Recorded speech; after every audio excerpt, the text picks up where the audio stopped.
My brother was in the same batch as Sachin Tendulkar. The coach had actually come to my father and said, he plays as good as Sachin and you should put him into the school that Sachin is in. The biggest storm in my mind was, I've got a loan, my father is about to retire, I've got to repay this loan. Any students out there who are thinking that they can afford a loan but they're worried about how do we repay that, things fall in place. Do not stop, keep moving, keep running, keep crawling, do whatever you want, but do not stop. Australia doesn't entertain randomness. Pseudo intellectual, if I can say that. There's no place for randomness and there's no place for generic knowledge. I booked accommodation for 7 days. At the 7th day, or rather night, I didn't know where I'm going to stay next day. How terrible is that?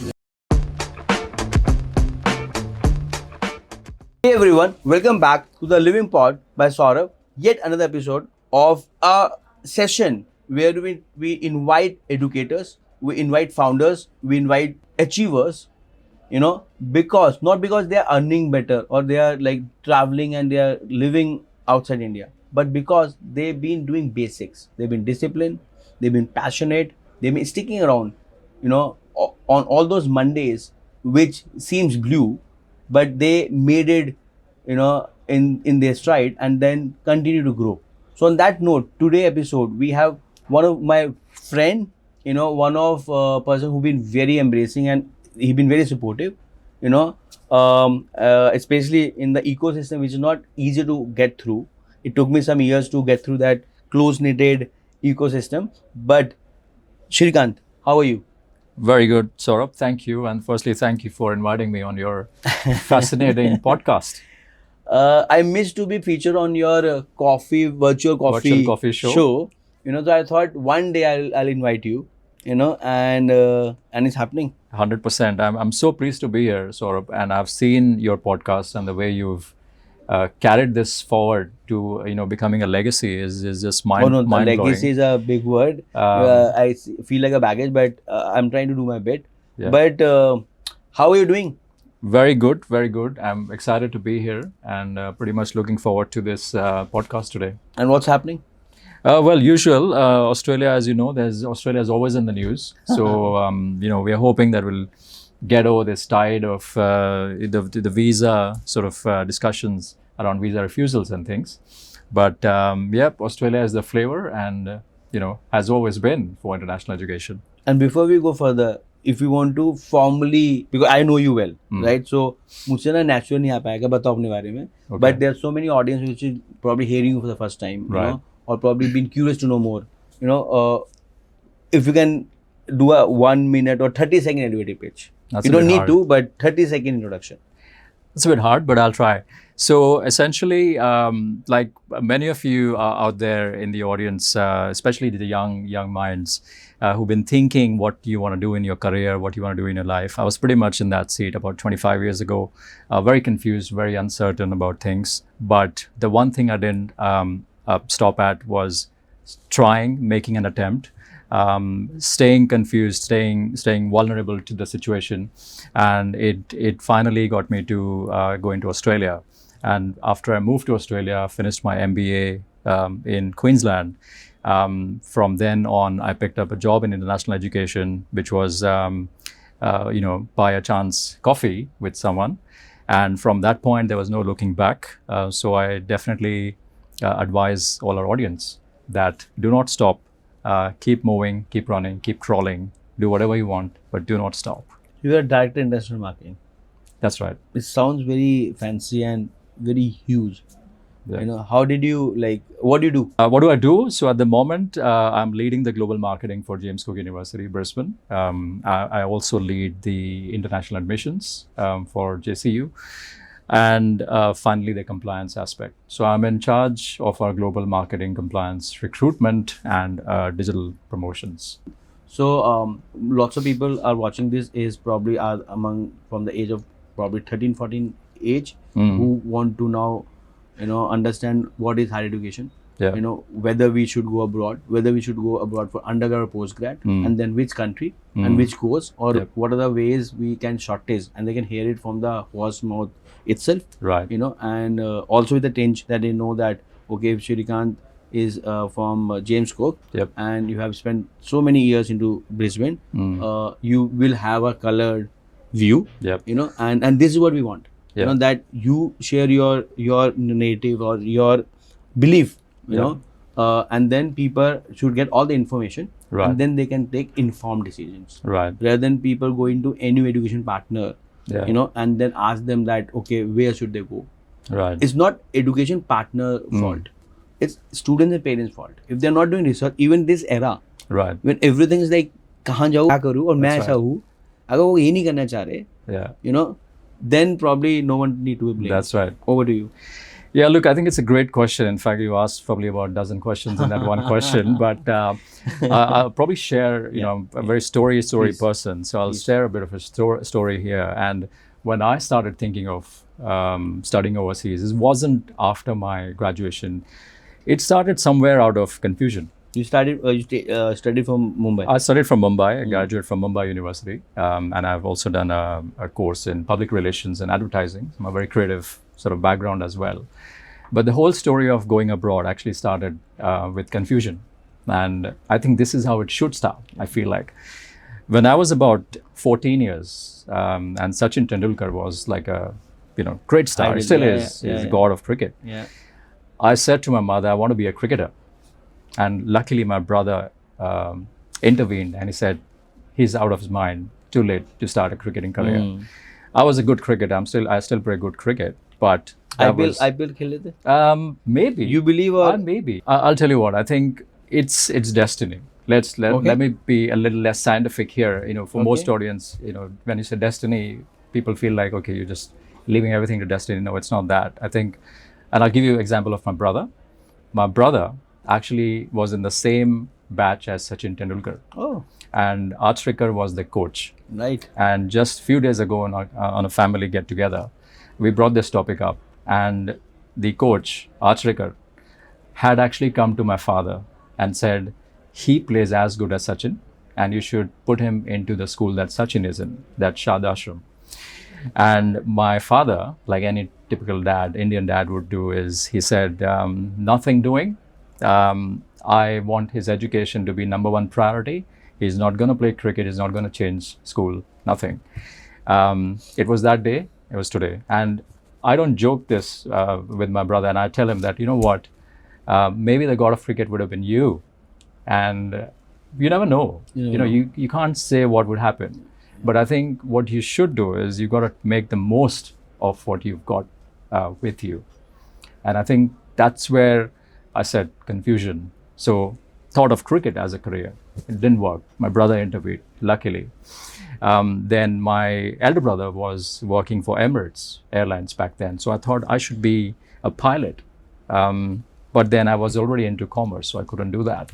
Then I tried a few things, like even, you know, I don't say this on camera, but I will. I even tried modeling in Mumbai, you know, like Bollywood and blah, blah, blah. Luckily, that didn't work for me.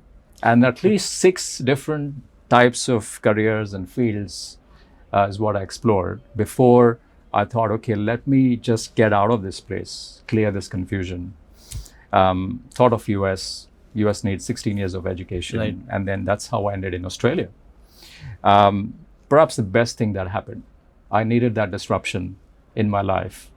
I had never traveled alone prior to that. I was working in Mumbai, but never had that experience. You come from privileged background? Sorry? You come from privileged background? Well, I don't know what's privileged, honestly. How do you define that? In 2006, going to Australia to study your postgrad. Yes. Do you think that is privileged enough? Well, yes. I don't want to deny that. I think not everybody can think of going overseas. So why I'm saying this, that you were confused, and you are the youngest among all. So you have people to look upon. Yep. It's good and bad, both side of it, you know.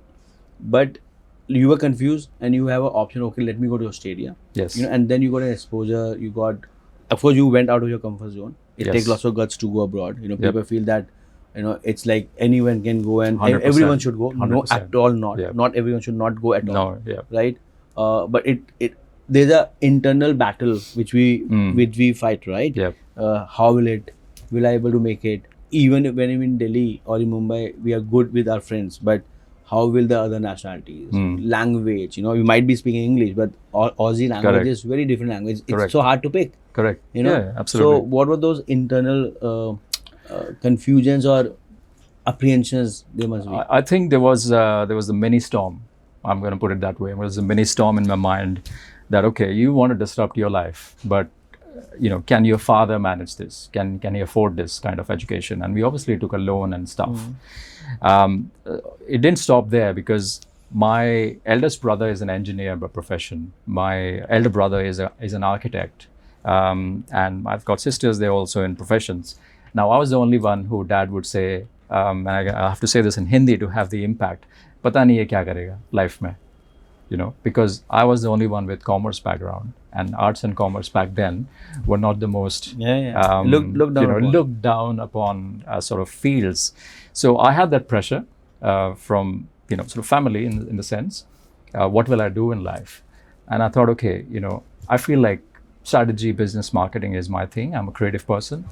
That's how I did decide to go and do an MBA. But the biggest storm in my mind was I've got a loan. My father is about to retire.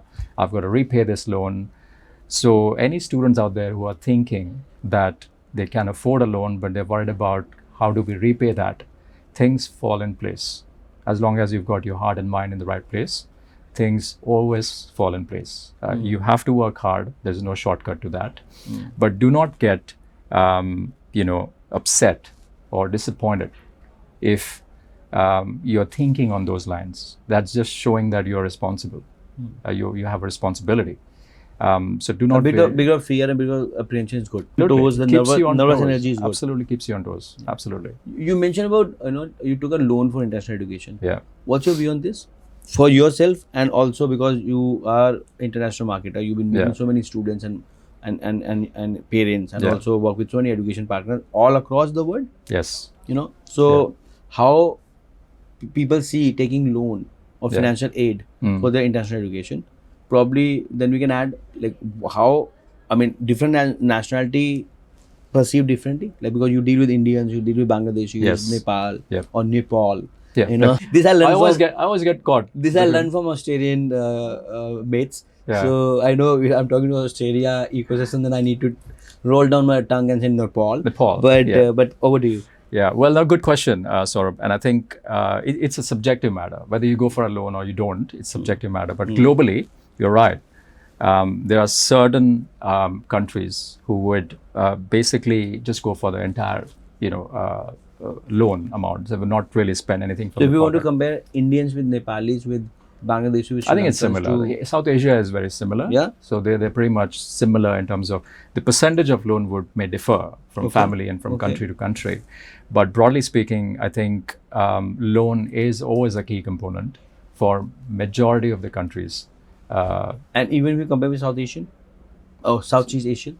Southeast Asia, yes. They will also. Now, how much loan you are obtaining or you are seeking is really where the countries start. If you want to paint, if you compare, let's say, people want to compare, India versus Nepal, how Indians and Nepalis differ in, let's say, they're thinking for education, financial, and what are they expecting differently from the same course, from the same university, from the same country? That's a pretty good question. In terms of financials, I don't think there is different aspirations for these students. I heard that like Nepalis, they're mostly self-sponsored because probably they sell their land or they have gold accumulated. Yeah. Is that true, or did you? To some extent, I would not generalize honestly, because if you look at Punjab or Haryana, similar story. People are selling their land and houses off and going overseas. But there is that loan amount may be really small in those cases, or maybe non-existent. Now, if you ask me, should you obtain a loan? I would say, if you can obtain a loan, you should obtain a loan because it keeps you on toes. You feel responsible to do something in life because if your father's paid for it, you're done. You're just going to take it easy. And it's always, if the money is going in physical from your pocket or you need to repay, you will be more conscious. 100%. 100%. It make you more responsible and conscious also. That's right. So it's different. I think even in Africa, it's different. So, every country will have finer nuances. But broadly speaking, if I say 70% of loan and 30% of personal savings. That's pretty Good pretty combination. standard across. And if you compare Indians with our counterparts, Yeah. So you take care of all the countries. Yeah, I lead the Tell me, global tell me market. now. First let's tell more about your stint with James Cook. Right. How you From the start. whatever. Okay. Like how did you get into James Cook? Right. Where did you study in Australia? James Cook. Okay. Yes. So you're alumni of. Absolutely, I am. Amazing. And well, how it started really is, as you know, universities keep traveling and conduct these seminars. And I always thought thinking differently can help you in your life, in your career, personal life as well. And with that thought process, I went to attend a seminar. And the person who was delivering this JCU sort of seminar, he said one or two things which hit me right here in my heart. And I was like, okay, that makes so much sense. First, he said, everyone's going to Sydney and Melbourne. Think about it. Everyone's going to Sydney and Melbourne. Should you also go to Sydney or Melbourne? Cost of living was way lower in Brisbane back then, about 35% lower than Sydney and Melbourne. And he said one thing, study where it's comfortable for you, the environment is good, and you don't have to think about costs, accommodation, and so on. And then once you finish your studies, go anywhere you like. And I said, I subscribe to that ideology. And that's how I ended up in Brisbane. Now, why James Cook? As bizarre as it may sound, if you ask any students today, why did you select a certain university? They have to write 1,000 pages to justify their choice. Back then, and I know some of the departments who may not like to hear this, but back then things were more logical. If you had the good academic background, if you had a good English background, and you did a fairly good interview, you're through. Now you've got to write a statement of purpose, which I think is absolutely atrocious. Very strong view on that, because in the world of AI, yeah, exactly. How much time does it take to write an SOP? Exactly. 30 seconds, you're done. So I think the world has changed. The systems have changed. But coming back to your question, I think it's really all about. No, go deep. Go deep. What we need to change. In our admission process, from student point of view, from education partner point of view, and also from a university point of view. Let's start from university. Because you represent university. Yeah. And it's a very strong view. 100%. And I'm glad that you are picking this up. Why it atrocious? See, because on the basis of a letter or statement of purpose that a student has written, whether they have got AI to assist them or not, different question. Or got it written from someone else. Written from someone else. Mostly. That's besides the point. I think if you are assessing a candidate based on a piece of paper, then I think that's being unfair. Because a student can be genuine, the student can be having great intent on studying and making a good life. He or she may just not be articulate enough to put that down. But then paper. Imagine if someone is getting 100,000 applications. See, at time you are a logical person, right? What you are saying is absolutely, I subscribe to that, right? Yeah. But like IIMs or IITs, or any such test or assessment, exercise. Yeah. It's more of a filtration process. Yeah. Because how can they meet 100,000 people? It might be very, very, they want to do it. Yeah. But then it's not possible, logically possible. It's possible, it's probably not viable. Yeah. Then what should be the process? I think great question. I would flip that question a little Please. bit, and I would say, whose problem is that? Is that the student's problem, or is it the provider's problem? Whose challenge is that? It is the provider's challenge. Right. How are they addressing it? When I say providers, universities. Now, universities are supposed to be people with very high, people who are working have high intellect, PhDs and whatnot. So, can you not come up with a solution to make life and things and processes easier? So that's my perspective on Kaise that. kare? How should we do it? How are you doing it, and what should you suggest your counterparts? Look, that I would say it's a bit of a classified information there. I would have to shoot you if I told you. But see, the thing is, and I don't want to call it a trade secret. I think Yeah. there's no secret here, Yeah. but the way we assess applicants is, yes, we look at the SOP, fine, but that doesn't determine whether the student qualifies or disqualifies. We look at the overall profile. And just less than 24 hours ago, I was talking to our compliance manager, Global, and I said to her that, look, you've got to make sure we use our brain cells more than using a system or process or a book. Because if the overall profile of the student makes sense, business background, wants to study a business course, father sponsoring, you've got a loan, good English score. If the SOP is very poorly written, then you either just ignore that or you say you got to just refine your SOP, not to please us, but to please whoever is going to grant the visa for the student. So, But does SOP goes to international officer? it does. Oh, Yeah. As in the visa officer? Yeah. Yeah, it does. 100%. In fact, that's one of the key. So once you give a offer letter to someone, Yeah. you submit all the documents being submitted to you. Yes. I didn't know that. Yeah. So any document. So we require the agents to have a bit of an undertaking that any documents that they demonstrate to us for financials, they've got to upload all those documents on the EMI portal, which is where the visa is lodged. So they are Now there's all expected to do e-visa, it. na? It's all online. e-visa. Yeah. Yes. Entirely. So another question, but let's complete that thought. Yeah. I have a problem with this. That layer, and due to which Yeah, we just get lose the sucked track. into a Yeah, bit yeah, of a yeah. rabbit hole, and Yeah. then you forget what Yeah. we're talking about. But no, I'll sequence everything. I will stitch it I got everything. So yeah, how can we improve the admission process as per you? And especially the era when compliance is at topmost, Yeah. right? They are all school of thoughts. Mm. You're like, it's your problem. You Yeah. should solve it. Not the Yeah. student should get compromised. Yes. But then when I'm saying, how many applications do you get yearly? Well, in thousands. How big is your compliance team or your admission team? So, well, again, I actually did a bit of a post on LinkedIn recently.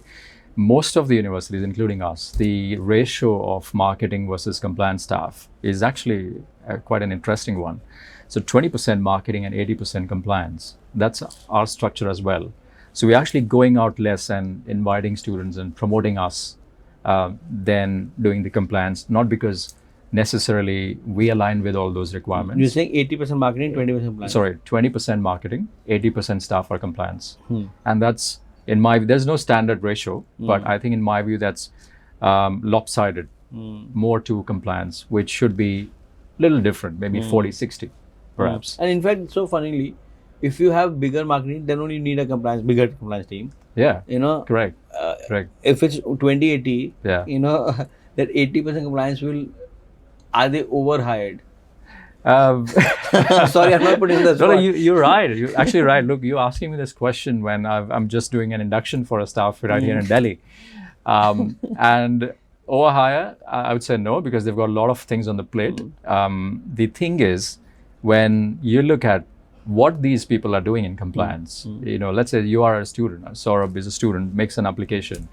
Now, there's one person who would be responsible for interviews, all the interviews. One person would be responsible to check all the SOPs. Third person will check financial documents, ring up the banks, financial institutions. The fourth person will be probably like a AI kind of a person who will try and detect if the interview is happening with some assistants or it's a legit interview. So we've got all these different skill sets in compliance because one application goes through a whole bunch of different checks and balances and due diligence. So we have to have that compliance heavy sort of structure for the university.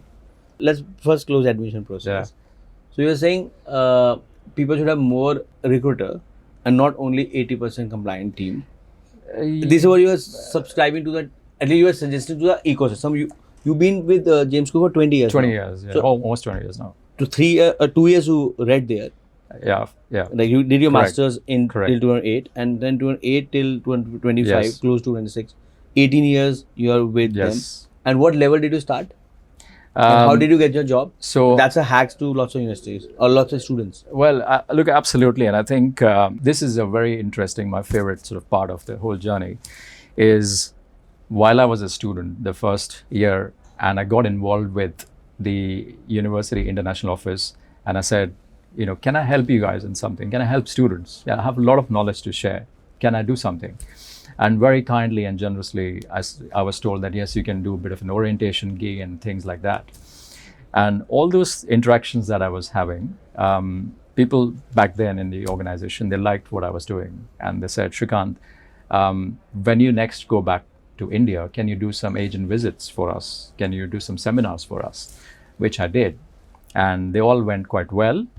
And one day I decided that the internship project that we do, I chose to do an internship in a topic which was what factors influence students on choosing Australia as a study destination. It took me 4 months to finish that project, an internship. Some 40 pages submitted to the management, and the CEO back then called me and said, Shrikant, can we have a cup of coffee? So I met him over coffee, and he said to me, Shrikant, this project is mind-blowing. Can you implement this word to word? And then he emphasized word to word when you go back to India. And you can take a credit here that there was no AI back then. There was no AI back then. Right now, taking interviews, it looks so sham that they look so perfect. They know everything. They know everything. I feel like, shit, man, I am lacking, I know. It should be flipped, that they should be CEO and we should be reporting to them. Correct. Everyone knows the answer now. Yeah. It's about execution, but back to you. Yeah, so you're right. It is about execution. And I didn't do it, like I said in the initial part of the podcast, that don't do things for the benefit or fruit of the outcome. Yes, stay focused on that, but don't be hung up on that totally. Input dalo, output aa jayega. Exactly. And I did that. So at the end of it, I said, yes, I can implement this word to word. And back then we were doing about 25 odd students, 15 odd students from India. And me being in the market for 12 months, we skyrocketed to 105 in 3 intakes. That's 12 months. Mostly through agents? Sorry? Mostly through education partners? Yes, mostly through education. Education agent Correct. or education partner That's or agent right. market. That's right. We'll touch upon that, but... it was 100% through education agents. If someone want to, let's say, start a recruitment agency or a career as a uni rep, they should go direct or they should go through education partners? Look, it's actually a very hard thing. I'll be perfectly honest here.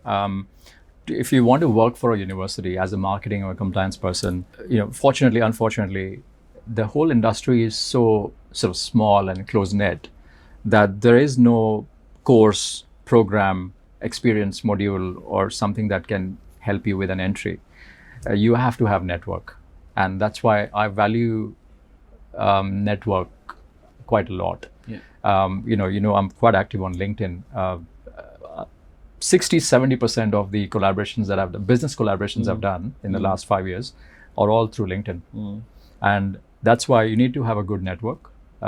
So if anybody wants to become a university representative or get into compliance, you need to start building your network. But more importantly, you need to be present on social. And I'm not saying Instagram. You need to be active on LinkedIn.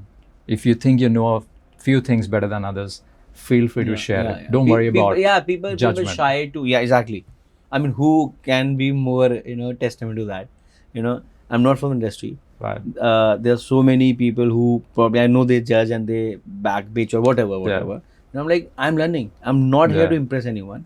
I'm here to put across my opinion, comment or post to learn from you guys. And again, I'm so blessed to have friends and so many mentors, and I always say 95% of my wisdom is borrowed wisdom. Right. But there's nothing originality, right? Absolutely. Someone out there must have thought about it. Yeah. But they have done it in a different way. Correct. Can you do it in a different way? Yeah. And that is creative for me. That's but right. Back to you. So LinkedIn is very, very important. LinkedIn is important because that's your visibility. And I keep telling my team as well, if you're not active on LinkedIn, go on LinkedIn, start sharing your expertise, start talking about yourself, your passion, your skills, and not to, you know, have them headhunted by somebody. But again, I believe that you've got to grow beyond your role, and that's a very significant sort of belief I have, that you got to go beyond your role. If I look at my last 20 years journey, I think if I hadn't thought of things beyond marketing, which were my original love and passion, I would probably just be doing marketing. Now, as of now, I'm leading our Strategies. global compliance, leading our global admissions, and leading global marketing.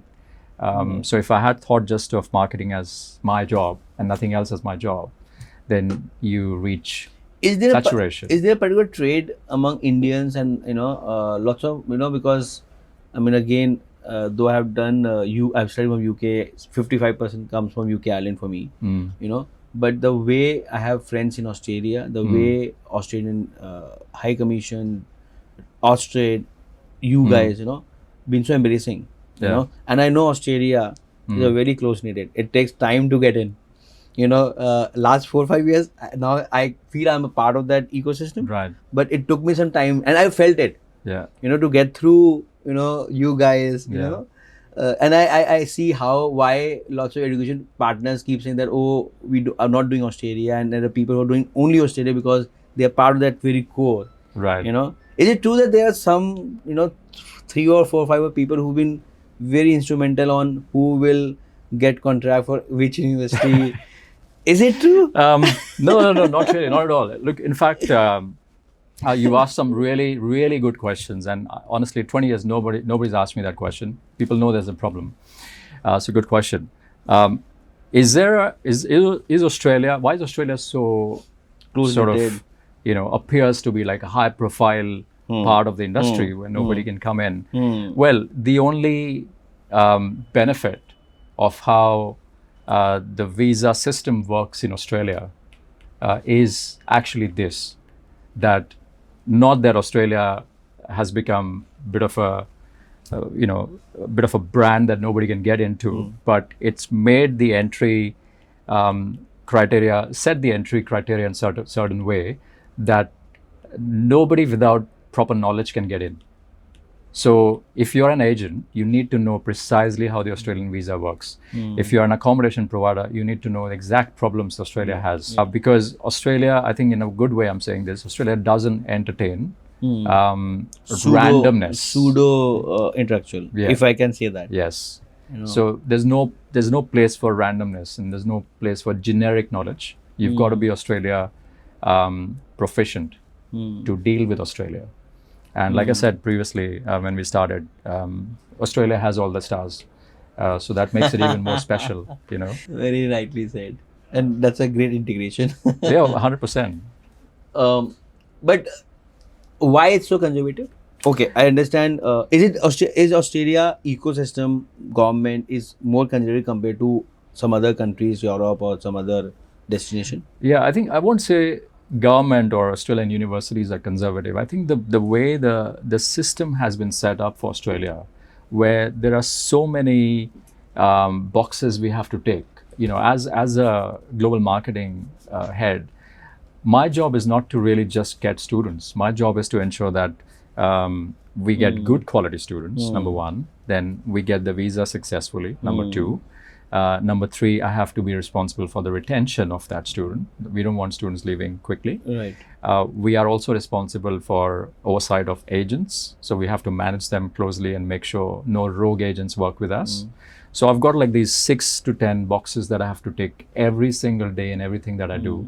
And that makes a system that's hard to break into. It's more sustainable. It's sustainable. And I guess you learn from many other destinations, and also your Australia own cycle from probably 2003, 2004 till 2010, 12 when they were going through expansion, and this is a natural cycle. Like what's happening in Canada. Yeah. What happening, probably it will happen in Germany probably 3, 4, 5 years later. Right. Every destination go through their peak, and then they understand from their mistakes or their learnings, and then they try to regulate it. That's right. And this is where Australia is. Is that the right understanding of the ecosystem? Yes, I think you're right, and it's really all about how every country is navigating their own set of problems. In Australia, problems are not US problems; they have different problems. So the way we deal with Australia is very unique, and therefore the set of agents are unique. And I love it when you say 4 to 5 people are managing this entry and exit system. I mean, it looks from outside. I'm still outsider. It looks to me too. And I can say that I'm outsider, but again, as you mentioned, the moment I went deep and I spent time, I spent resources, and I was genuinely interested to meet you guys to understand. In fact, I was at I guess Ravi's, Ditya's marriage. Yes. And Abhijit mentioned this, that sort of we are comparing US with Australia. It's only 40 universities versus 4,000 institutions and colleges in US. Right. You can't compare the two. That's true. There are only 10 cities. Yeah. There are only 27 million 100%. Australians versus 100 millions across. Absolutely right. So we need to understand that yes, it's because Australia is being favorite and popular. But they are very clear that they need people who add to their economy, and now other destinations are learning from it. Correct. And the thing is, if I may add here, Saurabh, agents ask this question a lot for me, to me, and they say, why are Australian universities not giving us contracts? And quite interestingly, this question has been forwarded towards how many agents? Many times. How many education partner agents do you have? If I speak of India, about maybe 80 unique agents, having multiple offices, of course. I feel somewhere the agents are also going wrong in their approach. Yeah. When approaching a university in Australia, it's a different world, and you have to deal differently with Australia. So I think the approach, the main thing is, a lot of agents come to me and say, I can give you 25 students, 30 students. I can give you, I'm based in Delhi, can give you 50 students. First thing I would tell the agents is the university representative knows his or her job very, very well. They are on top of the numbers. So if somebody tells me I can get 50 students from Mumbai, I will tell them that it's the biggest put-off I ever heard today. But if they come to me with a number that aligns with my perception or my current performance, then I'll give him 5 minutes to tell me the next things he wants to tell me. They try to set up a meeting. They try to, barge into ISEF conferences. And this I don't know if this is allowed for your podcast, but I was in the washroom, doing my business, and I look over my shoulder and this guy is like, Shrikant, you're from JCU. Can I have a chat with you? And I'm like, can I finish? Like, that's how ridiculous it has got. So there's a way to do it. So you got to be professional. You got to be aligned with the university's, potential. And we talk about elevator pitch, and you're running a successful business, Saurabh, so you know what a 9-minute elevator pitch is. They should have that ready. You have to have an elevator pitch. You don't get 1 hour with a university rep, but you can get 10 minutes. But yes, totally, you should be professional. Yeah. And then also, probably as he mentioned, Australia is not a place for randomness. Yeah. You need to be patient. This is what I learned. 100%. If you want to get into Australia ecosystem, you need to be patient. Yeah. You need to be prepared, planned, and also network, and need to be seen over and again. Yeah. Then probably you get a chance for your elevator pitch. Back to your story. Yeah, absolutely. You're spot on there, Saurabh. And I think, if I just, with that funny example I gave you in the washroom, if that person had just looked over and said to me, hey, Shrikant, sorry, I'm saying hi to you here, but just good to see you here. Finish. Don't pitch your business when someone's, doing their business. They're doing their business. That's right. That's my title. Don't do your business when other person is doing their own business. That is so right. That is so right. And then Shrikant in washroom, and people, Holy cow. AI can create anything. Ban this thing now. No, this is this is it. This is the thing. So you've just got to be really little tactful and smart. Yeah. Tell me more from probably that's my curiosity asking.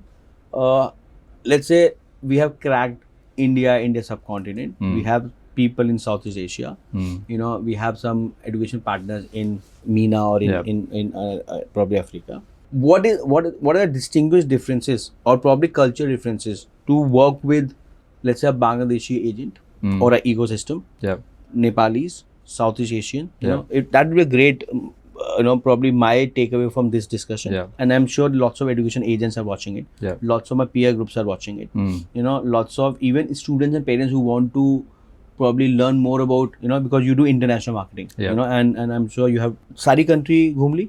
Almost. Kitni? Almost. या Well, I think maybe a bit of the European side, that's not really a key market for us. What are your key markets? So we recruit significantly from South Asia, all countries in South Asia, Southeast Asia, Vietnam, Philippines, Thailand, Africa. We've dedicated resources in Africa. Which all in Africa? It's a big continent. We've got mainly students from Kenya at the moment. We had a huge intake from Nigeria as well in the past. We've looked at other markets like Uganda, Rwanda, a bit of South Africa as well. So these are some of the top markets. We operate big time in Pacific, PNG as well. It's closer to Queensland in terms of location. Tell me more about this, because this is probably probably have less understanding of PNG market, Pacific market. So PNG is essentially it's a very large scholarship market, and which are these countries in PNG? PNG Lack is of my itself understanding. PNG itself country. So that's mainly we have our numbers only come from PNG. So our key market is PNG. Guinea. Got your point. Yeah. So that's it's the one. Nearby. Yeah. So Pacific Islands, we've got a few sort of students coming from the Pacific Islands, but our main source is PNG. I guess last time also I got to know about from you only. Now I can recall. Because I probably mentioned that because it's a big and it market. makes sense. Yeah, please continue. Yeah. So PNG is a scholarship market, but because it's so close to Townsville, a big chunk of them study in Townsville. But we've got our manager based in Brisbane, Tom Collin, manages Africa and PNG. So he travels to the region. So फिर वहाँ से Africa. Other side. Actually, right. That's right. I mean, I'm just thinking. I might be totally wrong. And No, you're right. You're right. Geographically, PNG is of course closer, but Africa is a long way for him. But we have not traveled. This is my curiosity coming in, right? Out of blue, I'm like, ठीक है, that to pass. But somebody here, yeah. Look, I'll tell you what, and this is my way of sort of doing business. Nice. Is you've got to give ownership and authority. Yeah. Now, if you ask me who built your African market, one of my team member, Tom Collin, he's based in Brisbane. He's actually British origin, lives in Australia. He is the one who activated and built that market. Now, once you have a set relationship, just for the sake of geographical proximity, I'm not going to snatch that market Makes from sense. him Makes and sense. give it to somebody in India or in Middle East. I mean, I guess coming from your point that logic is good, but along logic, you also need to understand these attributes. Absolutely. And nuances. Absolutely. So that's his baby, So you can't snatch markets like that just for in the name of doing business in a certain established way. What's your take on this 50% news floating that now government is saying that every university should have 50% of local domestic students? What's your view on that? I haven't really deep dived into it because it's still sort of talks and discussions. But look, I think if it's a pretty subjective matter. Like if my campus capacity is 1,500 and if the government tells us that you can only recruit 700, we would honestly have to start thinking of some other business. Simple. Like, what are we going to do? But why these thoughts are coming? More politically inclined?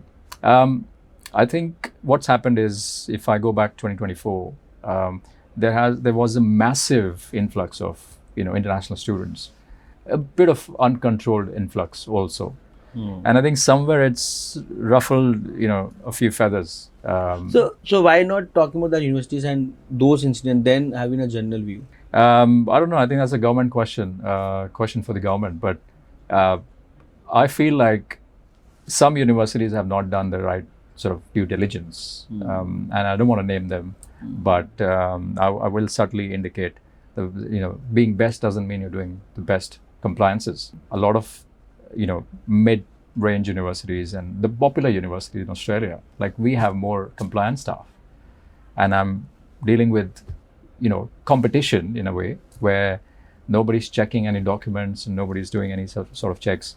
So there's imbalance, but now that's catching up with the 500 visa refusals we were talking about this morning. Agencies are catching up with that reality. I mean, it's baffling my mind now because generally with all due respect, probably James Cook must be more desperate or more easygoing with compliant than Group 8s or universities which are already popular. Sorry, easygoing? James Cook should be less compliant.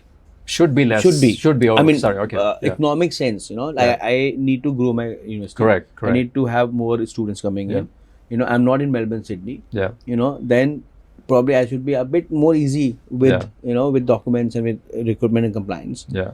Versus popular ones which already getting so many inquiries. What is probably missing something? Yeah. No, it sounds a bit sort of mind bending. Yeah. But see, I think fact is that as a university that does a lot of numbers from South Asia, look, we feel responsible. We're not doing it just to please somebody necessarily, but we feel responsible because it's a big market, and we've been operating in India and Nepal and all the other countries for 20 years now, more than 20 years. Even before me, we were present here in Nepal, in India and Nepal. So we know the system, we know the drawbacks, we know where fraud happens, and we are addressing those parts. But besides that, beyond that, we are required to do a lot of other things which are adding to the whole resource allocation in that space. World keeps changing. There was a time when there was no check required from the university, and still things were fine. Students were genuine. I think some universities had probably not caught up with that change. They operated in the same way that we operated in 2010. But now that change is coming in because government agencies have found out that being a top university really doesn't mean that the student is necessarily all compliant. Who's at fault here? Education partner? I won't really sort of try and Because that's what pass the buck Because here. that's where generally anything happens, everyone clean their hands and they're like, this education partner, this state, this community. I know I'm talking a bit sharp question here, but No, I'll tell you actually, good point. I'll tell you, it's like a complete circle or sort of a life cycle where, I'll give you an example. If there's a visa refusal or many visa refusals, the High Commission will come and, hold a pistol at us and say, tell us, what are you doing? Answer us. And we'll say, oh, okay, hang on. Where's the agent? So we hold the gun on the agent's head and say, what are you doing? What kind of students are you sending? And the agent is going to say, well, I'm the guinea pig here, scapegoat rather, and I'm going to blame it on the region, or I'll blame it on the sub-agent. Now, there's no one's right or wrong here. In Australia, sub-agents model generally not encouraged, and that's why it's more regulated, and that's why not many, I can name it, not many apply boats and adventures of the world been successful in Australia. Then why the quality and sub-agents is such a sensitive topic, sub-agents, and as much as the industry would like to believe that Australia doesn't encourage sub-agents, I can guarantee where there is volume, there is sub-agents. Yeah, I was telling this. I was about to say this. Whoever says that's not true either doesn't know the industry or they're lying. Or they're keeping a blind eye. Yes. They're waiting for someone to question, then we'll talk. Our approach to sub-agents is very simple. Most universities would say you should not work with sub-agents. We say that as well in a way, but if the agent says that, yes, we're working with sub-agents, I'm not going to not give them a contract because, again, we work logically. You need volumes also, yeah? No, it's not volume, really. It's not volume. I'm going to say, look, Saurabh, you work with sub-agents. That is your problem.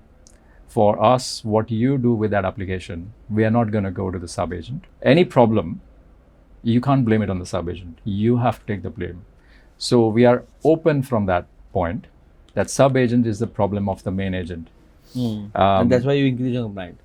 Yes, we increase our compliance because if I've got 5-6 staff members doing compliance, I want to trust them. I want to trust them and say that, do your job properly rather than worrying about what quality they should get. That is their job. That is not my job to assess the quality. But don't you think when you are accepting the application, and though at your end your compliance team and you guys are very up there, right? Yeah. But when you are accepting and then it's probably waste of resources or time or bandwidth or even a hope to a student who's like, okay, if they're accepting my application, that means I'm around. Yeah. Rather than telling them right away that, okay, if you're a certain profile, Mm. we're very clear we don't encourage certain profile. Right. We're very clear we don't encourage certain regions. Right. I know it's chicken and egg. Yeah. I mean, we all feel, we need to be ethical Correct. and we need to grow. Correct. And it's not the easiest balancing act. Yeah. It's not. Even if you are liberal, it's not, Yeah. easy, That's true. thing. That's true.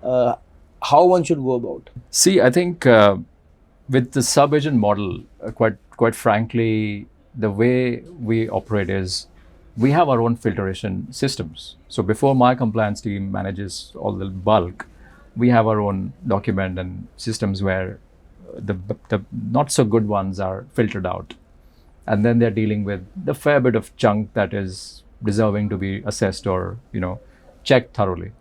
So we filter out those sub-agents, and end of the day, I think the biggest question is if the sub-agent knows even a little bit of what Australia is and how the systems work, I think you're fine. What is this GTS, GTE? And again, it's so interesting. Interesting industry word. Most of the universities trust education partners, Yeah. and that's where they are limited. Mm. And then people have also giving lots of authority to few education partners who've been in the industry for a while, and they are doing work on numbers. Right. So what was GTE and now how it changed to GTS? From my student point of view, Mm. is relevant for them, and if it is, what should they mindful of? So your question is about the transition from GT to GS. Yeah. Old wine and new Exactly bottle. होता क्या है? Old wine, new bottle. होता क्या है? What is? So GTE basically was genuine temporary entrant. Now, they have changed that to genuine student. So the focus is on student being genuine. If you ask me as a system, as compliance, somebody managing compliance, there's no noticeable sort of difference for the student's perspective. Finer nuances, terminology has changed, but essentially the whole focus on genuine documents, academic financials, genuine intent stays as it is. So I think it's a rebranding for a purpose, and that purpose is, and I think it's a good change because genuine temporary entrant means it sounds a bit offensive to me that you are actually telling the student that you are a temporary entrant. So I think from a branding perspective, it's a good change. It's not indicative that you're not welcome beyond your study. It is just indicative that we need you to be genuine. That's it. So I think that change for the student doesn't mean any change. Same document, same set of... It's a narrative and it's a narrative, message, it's a story. It's a message which Yeah. is getting conveyed. Correct. So from genuine temporary entrance to now genuine Genuine student. GS. GS. Yes. Right. If someone is spending 100,000, the other day there was someone who like, no, Saurabh, you're getting very money minded. You're talking about education with money, but I'm like, they're spending their life on savings, 100%. right? Yeah. And that too, like in India, people spend on marriage, Yeah. houses, and education With the loan as well. with a loan as well. Yep. So why one should not ask for ROI right away? Yeah, well, you should. I'm not saying you should ignore the ROI, but I think what happens most often is students tend to forget that what is their calling, what is the course, what is the field of study they are interested in. Because AI and cybersecurity are popular, should everybody study AI and cybersecurity? Answer is no. You are an individual, and you need to really weigh the pros and cons, not just what's happening in the market, but what's your calling, what's your passion.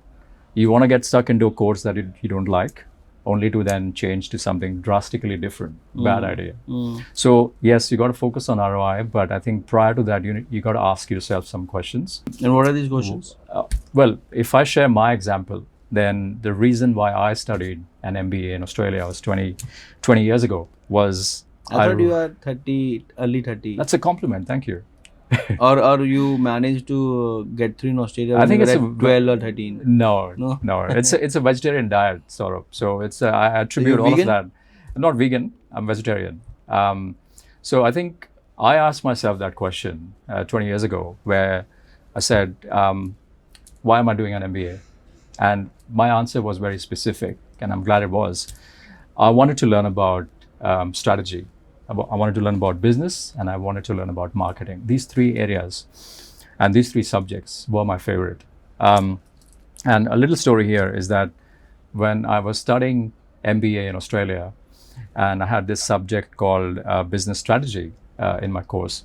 I was so deep into it, full on, to the extent that halfway through the course, the professor, the 99% of other students knew who was going to top the class, and I actually did. So I secured a high distinction in business strategy. When was this? This was in 2006. So it didn't come to me as a surprise, because from day one, my objective was, that's what I want to do. If you ask me what's your role in your current organization, I manage the business. I basically run the business, the education part of our business. I come up with strategies to lead us in that direction. And of course, marketing is my favorite. So I'm a very creative person. We spoke about this just prior. So all that energy is channeled into these three areas for me.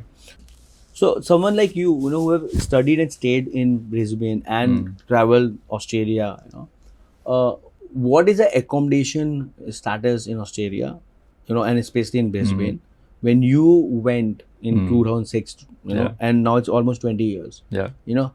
What are the changes you have seen? Massive changes. Maybe just to give you a bit of a reference here, when I was a student, I remember I used to live in a house of 6 bedrooms. We were six of us, each having a separate sort of bedroom and one common area. And I paid a rent of $120 per week. But the house was very close to city. Beautiful house. So at $120, I got 3 or 4 star kind of a category of house, own bathroom, kitchenette, like proper kitchen as well, storage and stuff like that. Now, fast forward 20 years. Now, in about, you're the master of accommodation here, but if I look at some of the accommodation options, the price has gone through the roof. Now, to give you an idea, I think for what you get for $320 per week, I'm starting to worry when I compare the size, when I compare the proximity to city. So students, as of now, paying much higher. Of course, there's inflation, and of course, cost of living has gone up, and wages have gone up. But when I draw that comparison between earning and expenditure, that picture looked, sexier before compared to now. So I feel like students are spending a lot more on accommodation. But what should they expect? See, I tell you my problem, which I want to address through these discussions and all, accommodation wasn't very, you mentioned sexy, so let me use that, but accommodation was never been like mainstream line. Yeah. People take accommodation like, oh, visa आ जाएगा, फिर देख लेंगे. Oh, अपने पाजी के यहाँ रह लेंगे, अपने दोस्तों के यहाँ रह लेंगे, family के यहाँ रह लेंगे, right? And I don't blame them, because they are going for first time. Correct. We have done a lot to educate education partners, work very closely with them. Unfortunately, accommodation is not the highest revenue giver for education partner. I get that. Right. But also when we talk about comprehensive experience of student, we talk about, well-being of student, 80% of your time you spend in your accommodation, in your rooms, than in classes. You get your soulmates, business partners, everyone where you're staying, not only where you're studying, Everyone talks about this, we are student first, student comprehensive well-being, mental health, But why we are not telling students that you should start accommodation the moment at least you have paid deposits? Right. Why are you waiting for the visas? Right? I understand. I get it that, okay, now Australia visa is like 70-80%, not like 95-90% like UK. Correct. But even then, you're not going to Australia like, okay, kal chalte hai. Right. You've been preparing for like year, 2 years, or probably 5 years, right? Correct. When people are taking loan only for admission fees, who will pay your cost living? Right. It's expensive, right? Yeah, absolutely. So these are the basic questions I've been talking and shouting on the roof. Like, okay, if I'm shouting on the roof, probably only, probably 100,000 will listen. Yep. But through this podcast now, of course, people adopted the reason about accommodation. People are talking about accommodation. Universities are talking about accommodation. Correct. But still, a student still need to be told. Education partner need to be focused that, it's as important like ETS, or probably, test. If they don't clear the test, they don't get visa. Correct. You know, I understand that, and I'm really realizing and positioning that the way financial modules been added into trainings and into best visa practices, accommodation should be part of that. And that's a lobby I will start now very openly. Right.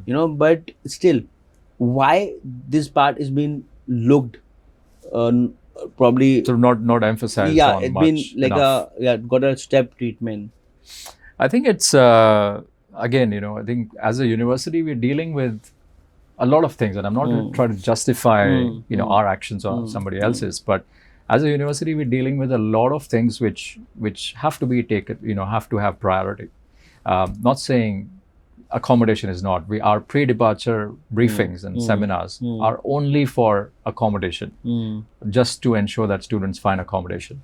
But as a service, what is the main product that the university is delivering is actually the teaching part, the study, the education. The degree is the main product. What are the other peripheral things that the university should be providing? Student support, mentor, assistance, any kind of guidance that includes accommodation. So accommodation from that angle, it is not the priority piece when you look from an education provider perspective. And this is easy to misinterpret this thing, when somebody's listening. But not to say that education providers ignore that part, but it's also country specific. I deal with a lot of students from 40, 50 nationalities. Compare an Indian student, how well planned are they when it comes to accommodation? And I'll include myself. I booked accommodation for 7 days at YHA in 2006. At the 7th day, or rather night, I didn't know where I'm going to stay next day. How terrible is that? Yeah. I mean, this is so necessary, and if every student, every parent is watching this. Yeah. I always say, don't book through me. Yeah. But at least starts. I agree with you. And their logic: no visa, no pay. Yeah. No offer, no pay. Yeah, 100%. People are thinking that we'll get a visa, we go there, we'll get it. Yeah. But guys, you are competing with Chinese, you're competing with local domestic students, you're competing with Southeast Asian. 100%. And then you are saying, we have a typical budgets also. Yeah. No, I agree. I think you're right. You got to start early. Whatever you're doing, not just accommodation. Yeah. You got to start well before. So learn from, I guess the audience can learn from two people who have done the wrong thing and it's still doing okay. Still doing okay. So if you do the right thing, then you might be better off. Yes. Yeah. So why did you didn't start? Because you've been entrepreneur, you've been like entrepreneur mindset, you've been strategist, you're a marketer. So strategy, marketing, networking, people's person. Yeah. So you have all the attribute of being an entrepreneur. Yeah. Why didn't you go for it? It's an awesome question, and I hope my employer. And you're still young enough. You're 32, so. Yeah, I look 32, but I'm not. So look, honestly, I hope my super boss, my employer is not watching this, but I feel like the two sides of the coin. It's like when you're growing in your career, and I started my career fairly late in terms of education, I'd say. I started as literally North India manager, like one part of India, then India manager, then subcontinent, Middle East, Africa, and then global marketing. So it took me many years to get there. But sometimes, look at it slightly differently. I've got the growth, therefore I stayed in this industry and this organization and so on.